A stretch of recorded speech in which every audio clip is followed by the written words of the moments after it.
So, you ever have that weird feeling where you realize you're a completely different person with your family than you are with your coworkers? Or maybe the you that's with your old college buddies is nothing like the you that's with your new friends? We all do it, right? We shift, we adapt, but it can feel, I don't know, a little confusing, maybe even like you're being a bit fake. Well, today we're going to tear that idea apart. We're diving into a fascinating framework that explains exactly why this happens. And here's a spoiler, it has nothing to do with being inauthentic. I mean, it's a super common experience, isn't it? You find yourself being the loud, funny one in one group, and then you're the quiet, thoughtful observer in another. And sometimes those shifts are so jarring that you're left thinking, okay, which one of those is the real me? If you've ever felt that, you're definitely not alone. And you know, we tend to judge this shifting behavior really harshly in ourselves and in others. We call it inconsistency, or we say we're being inauthentic. We beat ourselves up thinking we're just caving to social pressure, that we lack integrity, or that it's some kind of weakness. But what if all of that judgment is just completely missing the point? Okay, so let's really dig into this quote, because this right here, this is a total game changer. There's this framework called structural cognition, and it offers a completely radical new way of looking at this. It says, hey, that change in your behavior, that's not a flaw. You're not unstable. Instead, it's a lawful, predictable, and actually a totally normal response to the very structure of your situation changing. This just reframes the whole conversation. The old way of thinking sees other people as influences, things that we consciously choose to react to. But structural cognition says, nope, that's not it. It sees other people as structural variables. They aren't just influencing you. Their very presence fundamentally changes the architecture of the reality you're operating in. And this is absolutely crucial to get. This change is automatic. It happens before anyone says a single word, before there's any conscious thought or intention. The simple physical presence of another person in the room is enough to completely alter your entire cognitive system. It's a physical reality, not some social choice you're making. All right, so if this isn't a conscious decision, how in the world does this invisible change actually work? Well, to really get the mechanics, we need to introduce a core concept from the source material, something it calls social topology. Social topology is basically the way our minds literally share a structural space when we're together. And the source is really clear on this point. This has nothing to do with feelings or emotional bonds or how much you like the person. It's about a real physical phenomenon, a structural coupling that happens between our cognitive systems. Here's an easy way to think about it. Imagine your brain's processing power, all the work it does just to exist, as its cognitive load. When you're by yourself, you are carrying 100% of that load. It's all on you. But the second another person walks into that shared space, that whole equation changes. You are literally no longer carrying that load all by yourself. So, in that shared social topology, your personal cognitive load suddenly gets distributed among everyone there. It's also being mirrored by them, and it's being constrained by them.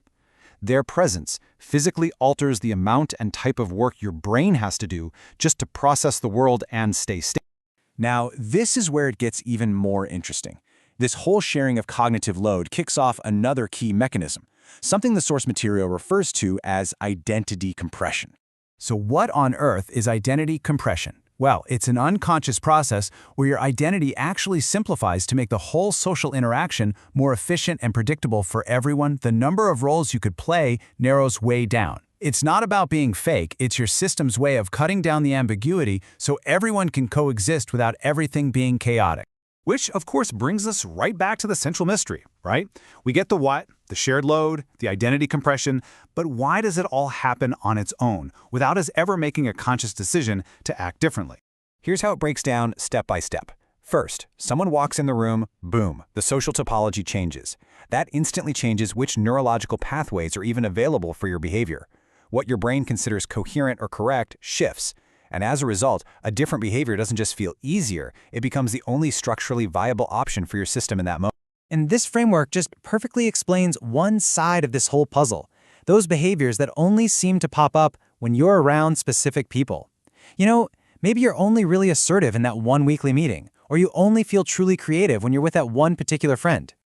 The source uses this absolutely brilliant phrase for it. Your system has been granted structural permission.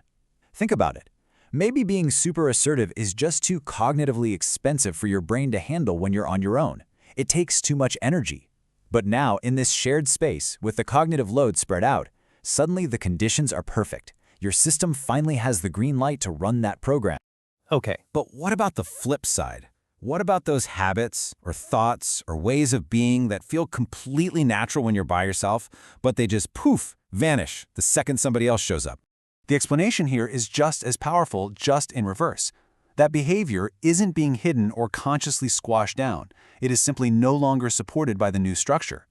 The new social topology and the pressure to compress your identity have effectively shut down the neurological pathway that made that behavior possible in the first place. It's just gone. And this is why our usual reactions just don't work. When we judge ourselves for changing, all we're doing is adding more shame and more cognitive load, which actually forces our identity to compress even more. And trying to consciously control the behavior, it's pointless, because the behavior isn't wrong. It is structurally correct for that specific context. so the real key here, the solution, isn't to fight against this totally natural process. It's just to understand it. And according to the source material, when that understanding finally clicks into place, you experience something really profound called structural relief. And the benefits of that relief are huge and immediate. You stop taking your own shifting behaviors so personally. That inner conflict, the one between who you think you should be and who you actually are in the moment, it just starts to quiet down. The confusion dissolves, and you stop wasting all that precious energy fighting a perfectly lawful, natural response of your own system. So I want to leave you with this one final, really powerful quote that just sums this entire idea up beautifully. Behavior is context made visible. Your changing behavior isn't some sign of a flawed or inconsistent identity. It is the visible evidence of your internal system working perfectly within the invisible structure of your current reality. So the next time you feel yourself shift, maybe instead of judging it, just ask, what invisible context is my behavior making visible right now?